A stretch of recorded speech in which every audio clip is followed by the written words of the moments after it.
Hello, and welcome to the Management Channel. And in this section, we're looking at operational business operations. This first section here, there's two parts, business planning, and I hope you'll watch part two. Our objectives here are we want to understand the basics of planning and the planning process. We want to take a look at the relationship between operational and strategic planning along with the organizational objectives. Understand the importance of an environmental and a SWOT analysis. And we want to look at how to relate planning to daily operations and monitoring for alterations to those plans. So the planning periods are, first of all, long-term strategic plan. Plans usually done by the higher level management that involve a span of 3, 5, 10, or more years. Short-range planning is those that plan less than 1 year. Specialized planning is very short-range plans, weekly production run or single event, or maybe preventive maintenance planning. So what is operational planning? It's determining what you want to accomplish and developing approaches to achieving your objectives. But operational planning is also the process of setting short-range objectives and determining in advance how they're going to be accomplished. Strategic planning is the process of developing a mission along with the long-range objectives and then determining how they're going to be accomplished. Strategy is a broad and general plan developed to reach long-term objectives. Strategic planning is long-range planning that focuses on the organization as a whole. Strategic managing is the process of ensuring that an organization possesses and benefits from the use of an appropriate organizational strategy. So, strategic planning is a process of establishing goals and making decisions that enable an organization to achieve both its long and short-term objectives. It's primarily responsible from the top-level managers for developing and executing the strategic or long-term plans. It requires that middle managers and supervisors engage corresponding or supportive planning activities of the organization, which would be the operational plans. So how do they differ? Primary differences are the time frame and the level of management involved.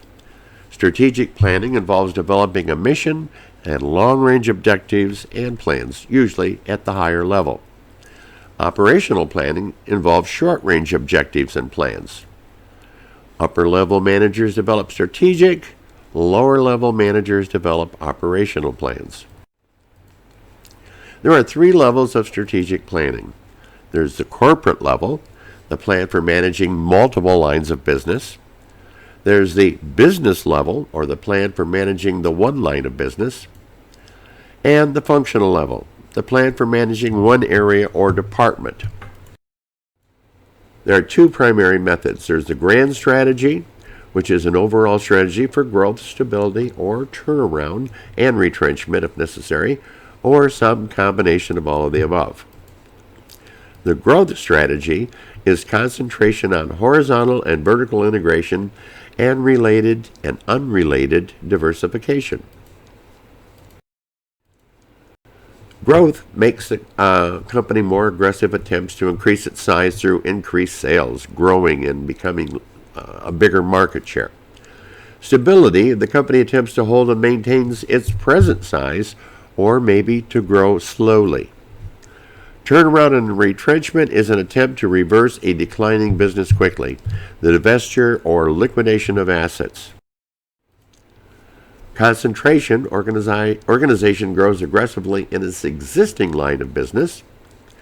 Integration, the organization enters a new line of business or new lines of business relating to what they're already doing. Vertical integration enters a line of business relative to their existing, and horizontal integration enters an alternative business or new line of business. Diversification, the business enters either a related line of business or a new business that is unrelated to their present products and services. There are 3 aspects of the adaptive strategy, and it corresponds with the corporate grand strategy. Prospecting, it's a movement to aggressively offer new product services or entering new markets. Defending is a decision to stay with the present product line and market and somehow maintain or increase your customer base, outdoing the competition in many cases. Analyzing is a mid-range approach between prospecting and defending.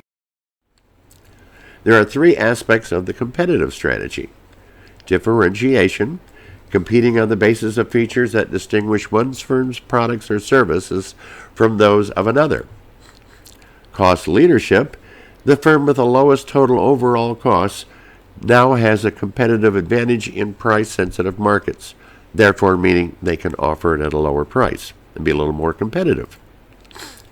Focus is concentrating competitive efforts on a particular market segment, product line, or a buyer group. Some examples of a business focus on one group rather than appeal to all would be like the Italian restaurants. They're only appealing to people who like Italian food. Afro Sheen, those products that are intended to appeal to the black community. Victoria's Secret, that's pretty obvious, pretty much targeted to the young ladies. And there are others. You can think of them on your own.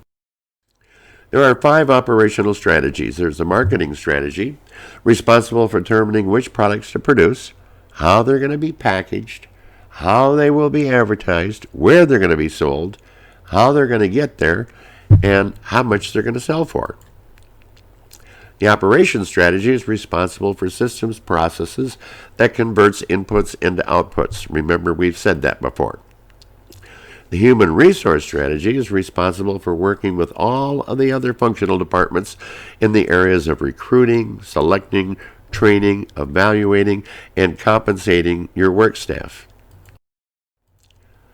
The finance strategy is responsible for financing the business activities by raising money through the sale of stock or bonds or through loans, deciding on their debt-to-equity ratio, paying off their dividends and their debt, keeping records of the transactions, obviously developing budgets to work by, and reporting those financial results in accordance with the budgets.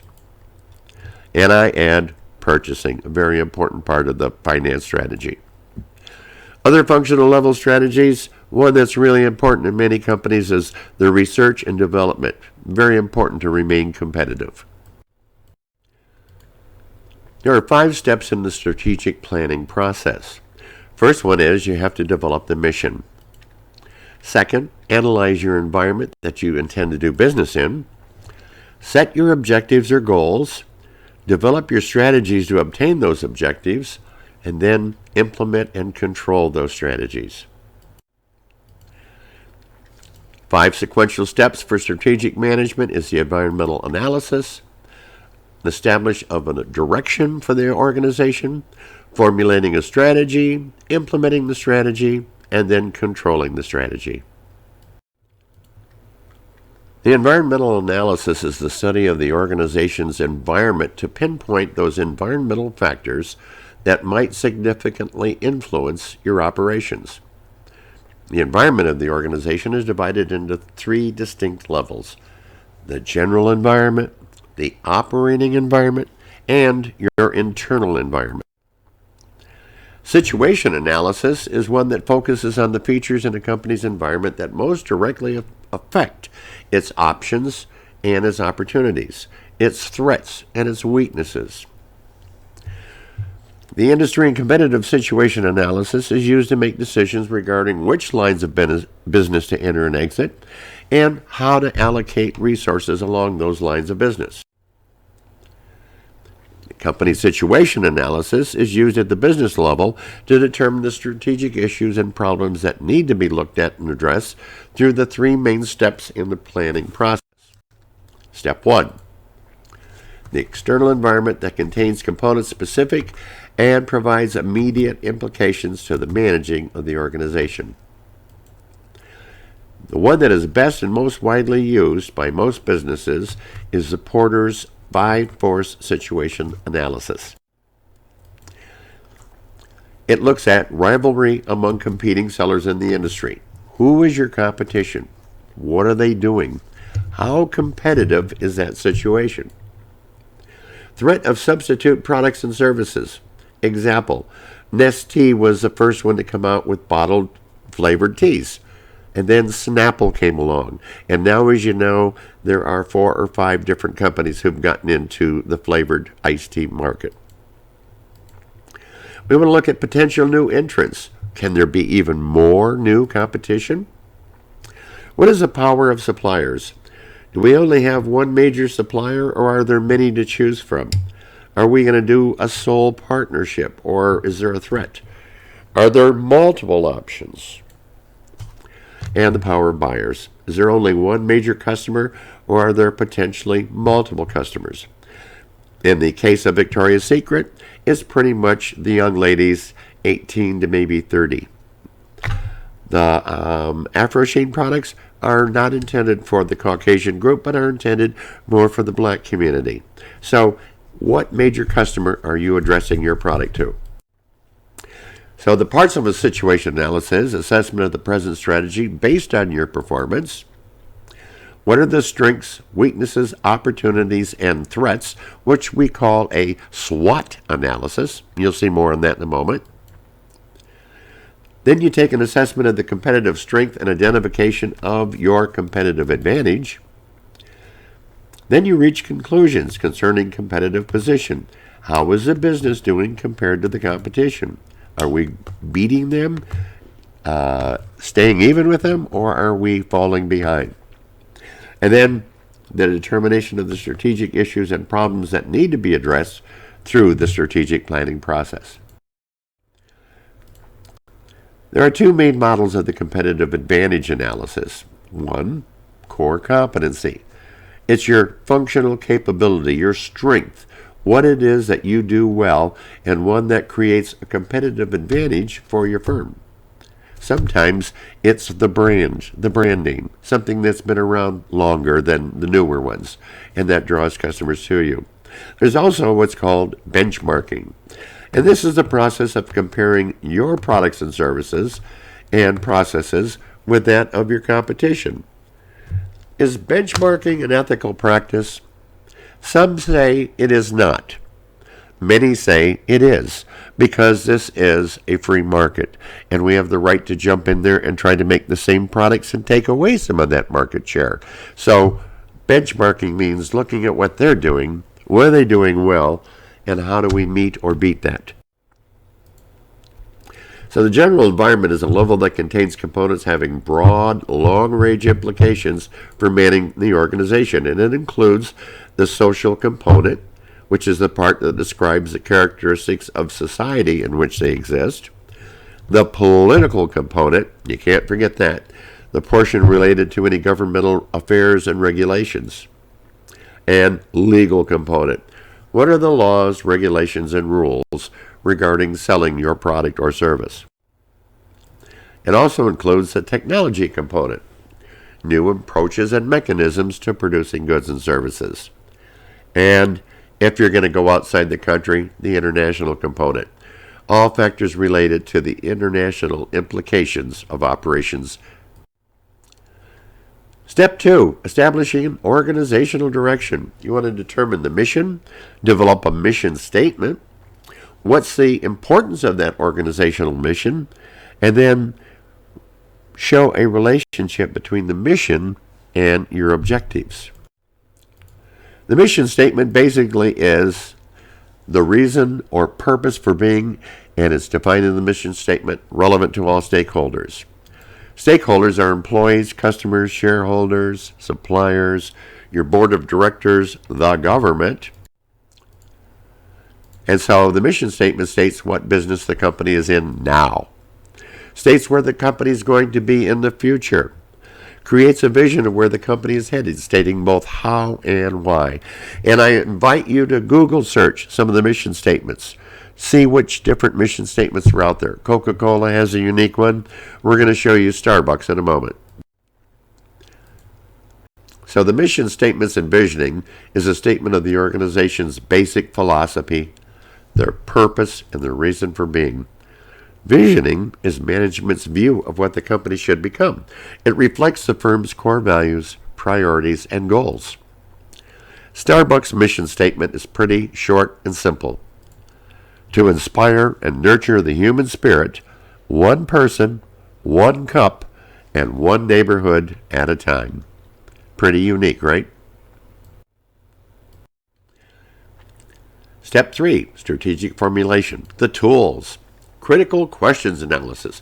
What are the purposes and purposes and objectives of this organization? Where is our organization heading? And what kind of environment are we going to operate in? And what can be done to better achieve our organizational objectives in the future? So we want to use what's called a SWOT analysis. It's a strategic tool that measures your internal strengths and your weaknesses and matches that with the external threats and the opportunities. So you want to build on strengths, resolve any weaknesses, exploit some opportunities, and avoid any threats. This is the analysis for Starbucks coffee, and I invite you to take a moment and look through it. Pause if you need to.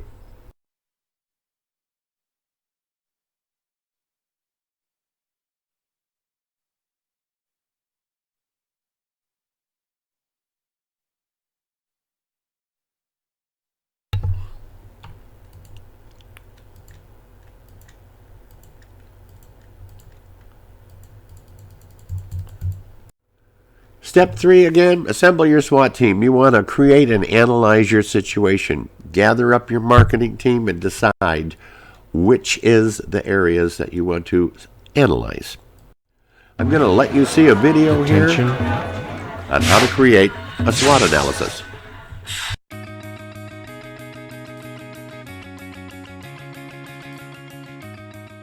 Hi, my name is Erica Olson. This whiteboard session is on putting together your SWOT, which stands for Strengths, Weaknesses, Opportunities, and Threats. Now, before you push the pause button, I'm here to tell you that we are going to talk today about how to make a SWOT work for your organization and be useful, and not just an exercise in putting together a 2x2 matrix. All right, so let's get started. Strengths, when we identify them, what do we do with them? We capitalize on them. Weaknesses, we shore them up. Opportunities, we invest in, and threats we identify. So let's break this down one step further. This is internal. Okay, so these are items that are internal, super important. This, external.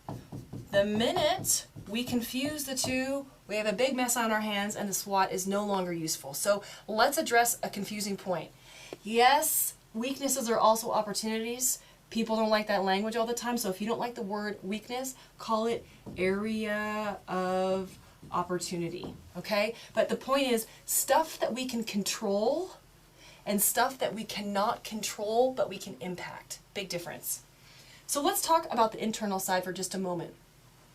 We need to collect data to populate the SWOT. We can create it on our own on the fly, but you know, that's kind of like putting a strategic plan or a strategy together in a vacuum, so I don't think you should do that.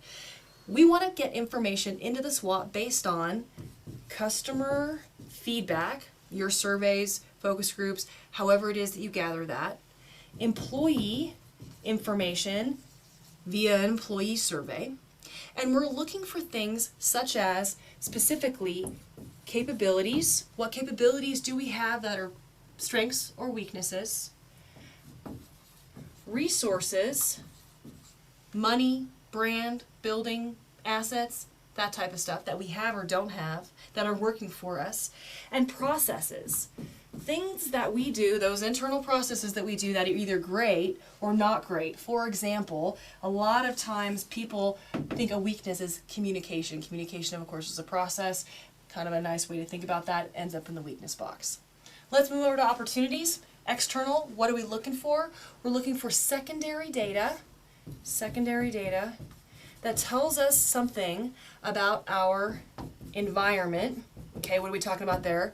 Not the trees necessarily. I'm talking about mortgage rates, interest rates, data that impacts our business.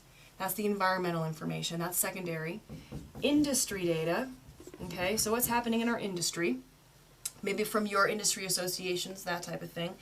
And competitive data. Okay? All of these are secondary data sources. For the most part, sometimes people hire out obtaining competitive data, that's up to you, but for the most part, those are secondary data sources. The other thing that does go over here as well, however, is some customer feedback, which would be primary data, right? Stuff that we collect ourselves that deal with maybe opportunities or threats and are not necessarily related to some things that we're doing internally. So we have all this. Normally we have bullet points all over the place. What do we do with it? Well, we want to actually take this information and create a list of ideas that we would then drop into goal statements. Okay, so this is, again, big pet peeve of mine. We go through this whole exercise of putting a SWOT together and we do nothing with it because we don't know what to do with it. I'm here to tell you, and we'll look at how we identify ideas in a moment, list of ideas that then get sort of fleshed out or prioritized, and we end up developing goals and action items or objectives, whatever the case may be, in your strategic plan. So how do we come up with these ideas? Here's how we do it. We take our strengths and we match them up with opportunities. That's one thing. Another way to generate ideas is to match up weaknesses with strengths. So, i.e., do we have a strength that can offset a weakness of ours, or do we have a strength that will help us to capitalize or invest in an opportunity that's out there? Threats we need to be aware of, but one thing that we can do is say, are there opportunities that will offset these threats? Okay? So my big tip for you is, first of all, make sure that you're informing the SWOT development effectively. That means getting the data that we talked about, not just being a management team exercise around a round table. Okay? And the second thing then is make sure we do something with it, because the whole purpose is to inform our strategy development with great information, use this tool to suss it out, and then develop some great goals so you can move your organization forward.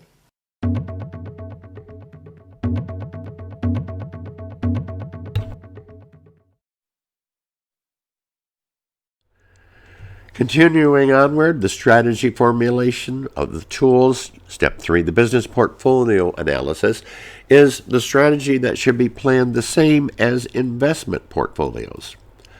And there are 3 primary tools used today. The BCG Growth Share Matrix, which identifies the strategic business units and plan each individually within the collective goals. There's also the GE Multi-Factor Portfolio Matrix. This helps managers develop strategy based primarily on market attractiveness and their business strengths. And as I've mentioned before, the balanced scorecard. I'm going to let you take a moment to look at this. Most businesses use a balanced scorecard now to round out and make sure everything is under consideration. Pause if you need.